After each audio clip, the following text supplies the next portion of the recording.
Hey everybody, it's Tyler, and welcome to another episode of the Daily T.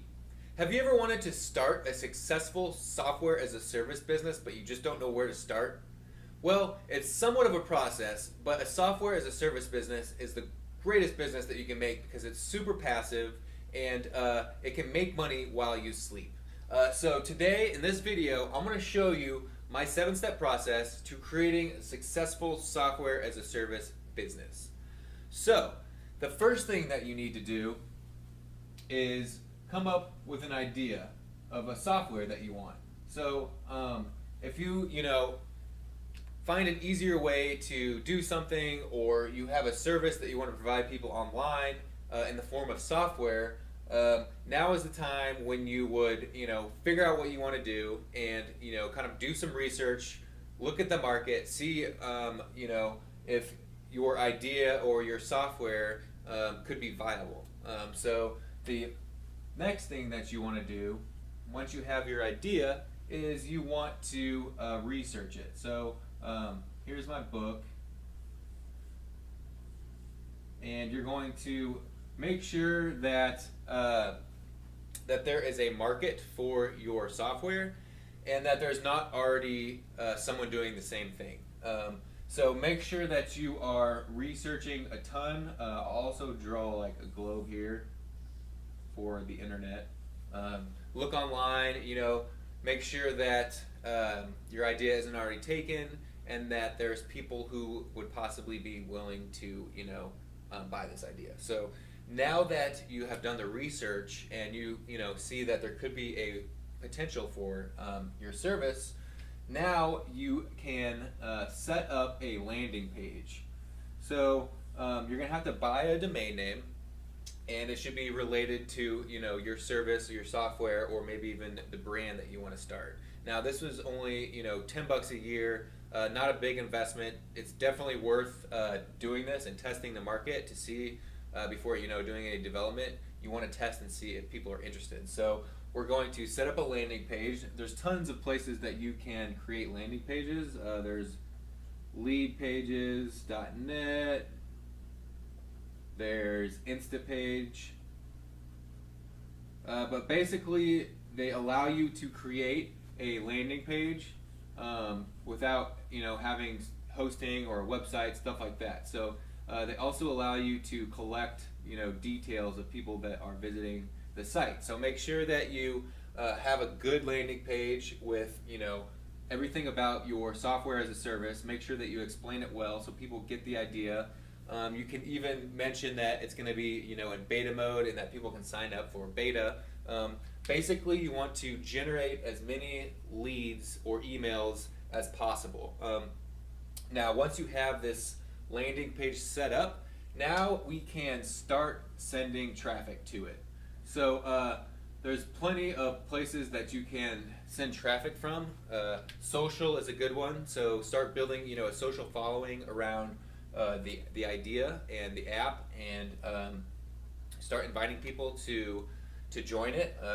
Go on Instagram, start friending people in the niche that your software would be in, and then just send them a message and say, hey, I'm launching this software. If you're interested in becoming a beta user or registering for free, you should check it out. Send them to your page, and you're gonna start collecting a ton of emails if it's successful. So if no one signs up, it's either that you're not sending the right traffic or no one is interested in your service. So make sure that the traffic is related and targeted to the industry that your software will be in. So Google AdWords, Facebook ads, those are other places that if you're wanting to spend a little bit of money, you can start sending some traffic to this page from those sources. So I would say that it's worth spending a couple $100 maybe a little bit less on sending some traffic here to see if people will sign up, because this is one of the most important steps. If people really start signing up, then that okay, this might be a viable product and it's something that people could be interested in. So if you're starting to get a lot of signups, now you know that it is time that you can start creating the app and getting an MVP out there. So MVP is minimum viable product. So this is pretty much the least development work that you can do to have a product that works and people can use. So the reason you want to do an MVP is because you want to spend the least amount of money possible to see if your idea or your software is going to work. So now that we are going to start developing our software, if you haven't been in the software development lifecycle before, I'm going to kind of show you what you will need to do in order to get your software developed. So the first thing that you're going to need to do is you're going to need to write a requirements document. So a requirements document is basically text of how your software is going to work. So this is what you are going to give to the developer and kind of tell them the guideline on your software. So this should say every single thing that your software is going to do. It should list out every page and what should be, what's going to be happening on that page, what happens when you click this button, what happens when you click that button. You can look up online how to write requirements documents if you want to get more into that, but I would suggest that if you've never been in the development lifecycle before, that you hire someone to write these requirements for you, and you kind of just work with them hand in hand, telling them how you want the app to work, and they'll kind of write it out for you and tell you, or write, how it should work as far as requirements go. Now, another thing that you should do as well is get a designer to design your app in, Photoshop or Illustrator or some other, creation tool like that. And now this will just, secure even more to the developer what it's going to look like and how exactly it's going to work. So these two documents are the most important when it comes to developing your app, because the developer is going to base everything off of this. So and this is kind of like the guideline and the rules of how your app's going to work. So it's super important. So now that you have your requirements written for your MVP and your mockups, now it is time to actually get it developed. So this can seem like a daunting process to find someone to make it for you. A lot of people think that you have to hire a developer full time and all that kind of stuff. That's not true at all. There's plenty of places that you can find a developer. One good place is AngelList. So create your software as a service on AngelList, and you can create a job listing for free on AngelList. And there's a ton of developers and co-founders out there. So if you're looking for a co-founder who's also a developer, you can find a lot of those on AngelList, and they will, take 10% of your company, 5% of your company to help you develop it. But if you have money or a little bit of money and you want to pay someone to develop it, you can go to sites like Upwork.com or freelance.com, and you can find a freelance developer to create this software for you. Now, when you are looking at Upwork.com and freelance.com, it's important to look at the users' reviews and ratings. Make sure that they have good ratings. There's some bad people on Upwork and freelance.com, as there are anywhere. So make sure you do your due diligence.